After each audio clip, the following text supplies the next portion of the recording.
Who chased out the Black indigenous peoples from Ireland? The first little bit of symbolism that we're going to decode is that of the leprechaun and the pot of gold at the end of the rainbow. The leprechaun changed into a concept to be a sort of a fairy who dressed in an iconic coat and worked as a shoemaker. These leprechauns would save their earnings, being gold coins, in a pot and place them at the end of a rainbow. It became a legend that if you can capture one of them, they could provide you 3 wishes.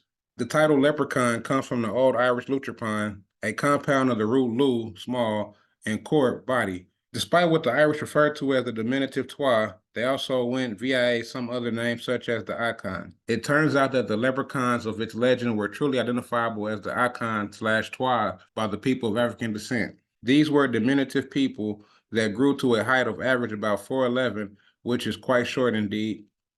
Many years ago, they came to Ireland. The Twa was a skilled worker and had advanced technical expertise in the production of medicine, metallurgy, textile, and clothing, and interestingly, shoemaking, which Caucasians' ideal was once magical.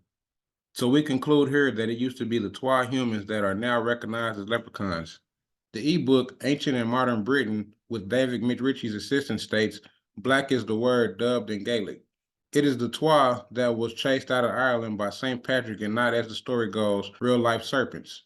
In reality, the history of the holiday is a secret attempt to disguise genocide, as St. Patrick led the charge to hunt down these men and women in order to kill them. Where does the legend of St. Patrick chasing serpents out of Ireland come from? Serpents? According to legends, St. Patrick was once well recognized for chasing the serpents out of Ireland. Now on the back end, they make it sound like some miracle that he saved the human beings from deadly serpents, but there is in reality no proof that actual snakes ever existed in Ireland.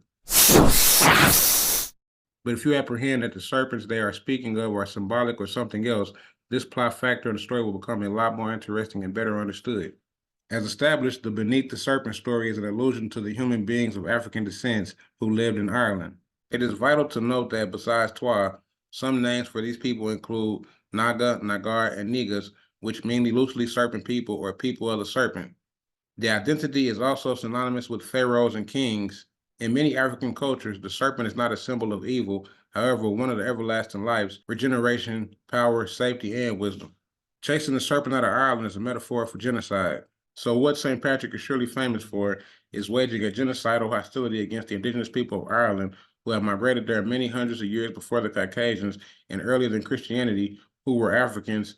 So-called Black people who are aware of the accurate history behind the story of St. Patrick's Day frequently challenge other Black people who are ignorantly celebrate the expulsion and genocide out of the lack of awareness. The ignorance once usually responds by saying, "What's the damage in it? It's just clean fun."